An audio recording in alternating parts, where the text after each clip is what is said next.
Hey guys, be sure to like and subscribe. Today we're talking about manifesting our dreams, getting there, making it a reality, making it happen. And we can make it happen. You know, we've talked about this stuff before. It's kind of like the power of positivity and getting there. And I want to tell a story because, you know, and if you hear my stories and you listen to this today, you'll kind of get what I'm getting at, okay? It's a big help with people. It's kind of like the power of positive thinking mixed with this book that they had called The Secret. And The Secret is kind of like the power of positive thinking. And the power of positive thinking is strong. It gets you there. You know, it really makes things happen. And it's kind of having like faith in yourself too, okay? A lot of people, you know, they like, if they say something like, oh, you know, like if you say something about them focusing on something to make it happen or whatever, they'll say, yeah, but you got money, so it happened for you. You had a good job, you know, and this and that. You know, I didn't really have a great job. It was an okay job, you know, but I made it happen by making myself work harder, focusing, having a whiteboard, making things happen, you know, and that helped me. But I want to get into this story because this story kind of points.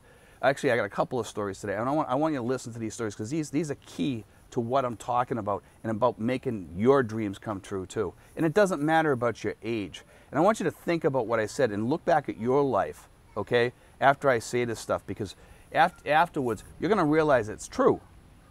I think most of these will say, yeah, Steve, wow, that is true. I told this story before. I'm going to start with this story, and I'm going to get into a couple of other stories afterwards, okay? I told this story before about this guy. I had this friend, Jimmy. And the reason why I tell this story, because this guy was such a strong negative force in his own life that nothing ever worked for him. He was negative about everything. It sounded like he was negative the day he was born. But I worked with him, and he was always talking about, you know, like if you told him, oh, you should do this here. No, then this will happen, you know. He always had a negative answer to come back when you said something to him. And he was like that all his life, so he attracted all that to him. And people kind of poked fun of him after a while because they called him Debbie Downer and all this stuff because he was a negative force in his own life. He didn't understand the power of being positive. He couldn't understand that about staying positive. He'd say, I'm positive. What are you talking about? You know, but even with the attitude, you could tell he wasn't, you know, because when you brought up something about, hey, you need to focus on this here, and you know, you need to pull up your pants, your britches, and go out and get a job and do this here. He'd go into a job interview and, you know, and start telling them all his negative attributes. Well, I can't do this, I can't do that, you know. And of course, he wouldn't get the job. So he was kind of like making it happen, you know, that he wouldn't get the job. He was the driving force in everything negative that was happening to him, you know. And even to this day today, I tried reaching out to him on Facebook. I don't even think he has a phone anymore because he can't afford it. And I kind of believe that he's probably homeless today in North Carolina. He had a trailer. He didn't even have enough money to fix things in the trailer when they broke, if the heat went down or something like that. And he also had a van. And I don't even know how he was paying for those things. People were probably giving him a little bit of money here and there or something like that. But somehow he managed to pulling a couple of dollars together here and there. And it was barely enough to live on. It was like barely surviving in the world. It was really, really getting kind of sad and really a sorry story, you know. And I wish I could get in touch with him to find out where he is today, because it would be kind of interesting. And I would not help him because of the fact that he was so negative, because he wouldn't pull up his bootstraps and move forward because of his negativity. And I told him one day, I says, you know, Jim, I'm not going to help you anymore. I'm not going to do anything for you anymore, because you can't even, you know, get out of your own way to become positive in your life and start making things happen. I says, you are the driving force in your negativity. And he didn't like hearing that. He didn't like hearing that because he knew it was true. So after he says, well, I'm going to hang up on you, and he hung up on me, you know. And I'm pretty sure that he's probably in a worse place today because his life was in a downward spiral, and you know, that's where he's probably at today. But I want to talk about this other story too. When I was a kid, I read this book, Tinkerbell. Tinkerbell was like the coolest book to me. I loved adventure stories, like, you know, stories like Treasure Island and Swiss Family Robinson, and books about surviving out on the ocean, you know, on a sailboat or something like that. And this book, Tinkerbell, was about this guy that crossed the ocean in a 12 or 13-foot sailboat that he built, you know. Anyway, he as he was crossing the ocean, a submarine come up beside him, and I think he was crossing to England, if I remember. I'm not sure where he pulled in at the end, but I remember a submarine pulling up next to him, and you know, it surfaced, and they must have seen him through the periscope, and they must have been, who's this guy out here? This guy must be stranded out here, whatever. We need to help this guy or whatever, you know. And it was kind of a cool book, and I was thinking, geez, I'd like to cross the ocean, you know, in a small boat like that. And I said, well, he's already did that, so that's not really a big deal. I want to do something cooler than that, because a lot of people have crossed in a boat. I says, you know what? What about that submarine? I'd like to cross the ocean in a submarine. So I started focusing on that. I says, you know what? I want to be an Atlantic sailor, so I'm going to go down to, you know, when I turn 17, I'm going to go down to the recruiter, sign up, and you know, become a submarine sailor. And I did, you know. And I remember signing up for the East Coast. I was an East Coast sailor. And the first place I got stationed after submarine school was in Charleston, South Carolina. And I went aboard this boat, the USS James K. Polk, and I was like, wow, you know, this is a cool submarine, you know. And the first place we went to, we pulled out of St. Mary's, Georgia. We took a bus down to St. Mary's, Georgia, to the submarine basin down there. And the first place we pulled into was Portsmouth, England. And my dream was complete, because I had crossed the ocean, I had completed my dream, and I could check that off.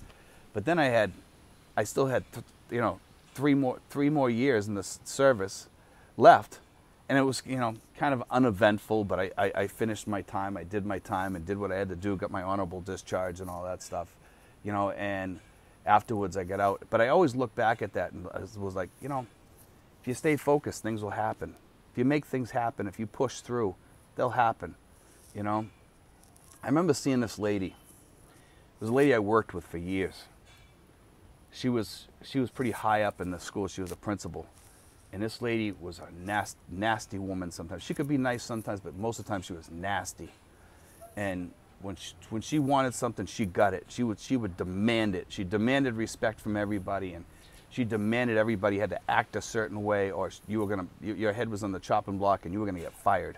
And that's the way she worked, you know. But she was hyper focused and made things happen. You know, I remember filing a hostile work environment against her one time because she was really getting nasty with me, and she was really making my job difficult. And I was doing my job. I was a hard worker. I did my job every day. I did what I was told. I did everything. But she just, like, every once in a while would pick somebody out and say, I'm going after you next. And that's the way she was. And she still, because she focused on what she wanted, she'd almost make it happen. So I figured, I'm gonna stop her. I'm gonna be stronger than her. And I focused on that. And what happened was, she got moved out of that school. Granted, they moved her up. They actually moved her from a principal to acting deputy assistant superintendent. And they told me in advance that this is what's going to happen, Steve. You're not going to like it, but at least you got what you wanted, and she's out of the school. And I says, all right, I could live with it. She had no power over me. She couldn't act on anything with me or anything like that. So that was good. So something good did happen out of it, you know. So by me focusing on going after her, at least I got her out of the school. Eventually the school department, because of the way they were, they had all this negativity up top where they all kind of worked together. If they wanted to get somebody back or get somebody, they were going to get you. You know, despite the fact that you were unionized and stuff, that's the way they worked. They had like this powerful group of people up there that if they didn't like you, they were going to get you. Even if you were a good person, just because you fought back once or something like that, they were going to, you deserve payback. And that's the way that they worked. So eventually they took me out of that school and they stuck me in another school and thought that they were hurting me. When actually I actually liked it better at that school, because I could walk across the street in the morning and I was at the school. Literally walked out my door, walked into the front door of the school. It was right across the street. Well, I guess when they found out that I liked that, they figured, okay, we're going to send him to a real dump now. So they sent me to one of the worst schools in the system. It was no air conditioning. It was hot in the summer. It was miserable.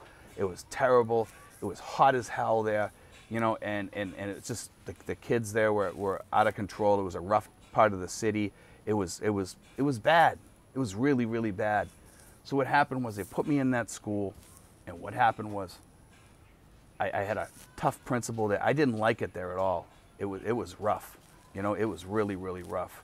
So what happened was this, that while I was there, I used that time to plan, and I planned hard. You know, I don't know how many years there, you know, and I had some years at the other school too, where I was focusing on coming over here. I had that whiteboard going. I had a whole bunch of stuff going. Things were working for me. Things were happening. I was checking things off on that expat checklist, and things were moving fast.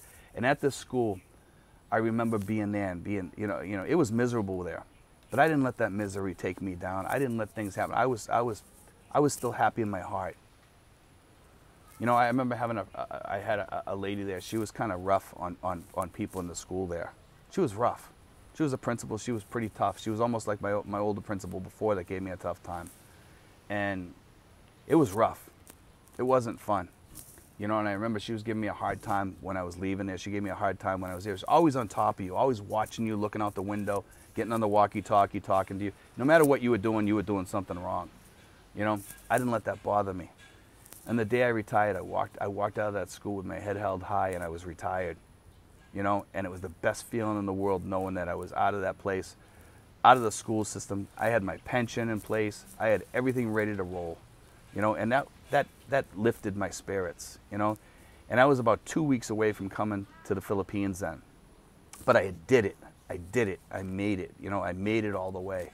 And that's the key to success is you know, you need to have faith in yourself. If you don't have the faith in yourself, you're not going to make it. So, you know, some people, when they see these videos, they write on there, yeah, but this here and that there. That's negative attitude, buddy. You know, that's a negative attitude. It's not going to get you any place. If you have a negative attitude, where has it ever gotten you in your past? Think about your past, all the times that you were positive about something and something good come out of it. And then think about all the times you were negative and the negativity that come out of it. Right? It's true. You know, we kind of go through cycles. It's up and down, up and down, up and down through life. And there's some people, if you ever notice, that they're always positive. They're successful at everything that they do. They don't let negativity bring them down. They don't let people bring them down. They just punch through. I look at Elon Musk. You know, here's a guy with Asperger's. He has Asperger's. And it's unusual for people with Asperger's to have a really positive attitude like that in some cases. A lot of them don't. I used to work with people with Asperger's. A lot of them would be bothered by things sometimes. I won't say that they were negative, but I'll say that they were bothered by things. And here's a guy who said on SNL, Saturday Night Live, that he had Asperger's. But you know something, this guy here manages all these companies, and every time I see him, he's got a big smile on his face because he's positive. He's probably one of the most successful people in the world today when you think about it. He's happy. He punches through. He keeps on going. You know, he doesn't let things stop him. I know right now, with this mess that's going on in the world, it's harder for us to get over to the Philippines. It's hard to be successful, but use that time to plan. You know, if you're planning during that time, you're going to be successful. You're going to get there.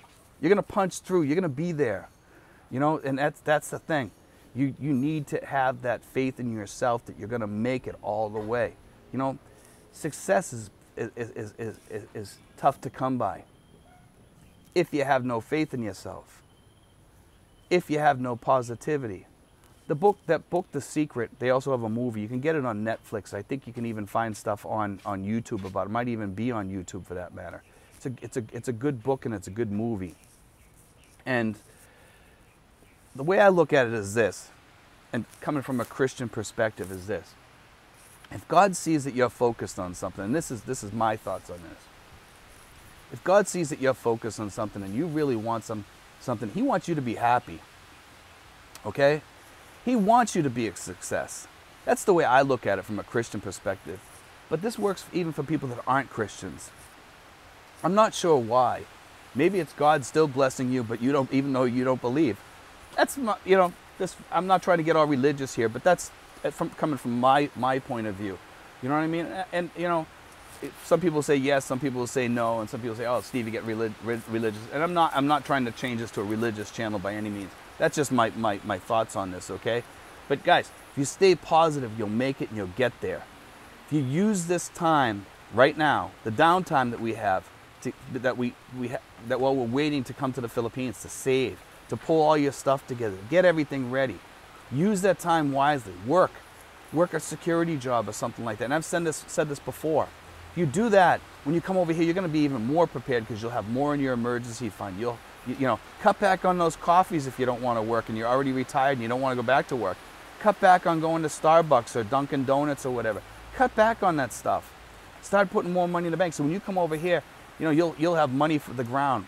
You'll have money to start running right away, you know, and start doing things and enjoying your life over here. Because you're going to need a startup fund over here too, you know. But, you know, success is big. When you reach that goal, man, it's sweet. It's a sweet, sweet taste in your mouth when you reach that goal. You know, the sweetest thing that I've ever had in my life was reaching the Philippines with everything in place to make everything happen over here that I want to happen. It was the sweetest taste in my mouth. You know, was that reaching your goals is the sweetest thing that can ever happen. And some people, when they reach their goals, they're like, okay, what's next? You need another goal. Because it keeps you alive, it keeps you young, you know. So come up with some other goals too when you reach that goal. You know, like, I don't know, maybe it's building something, maybe it's fixing a classic car or something over in the Philippines, or a motorcycle, or having a garden or something.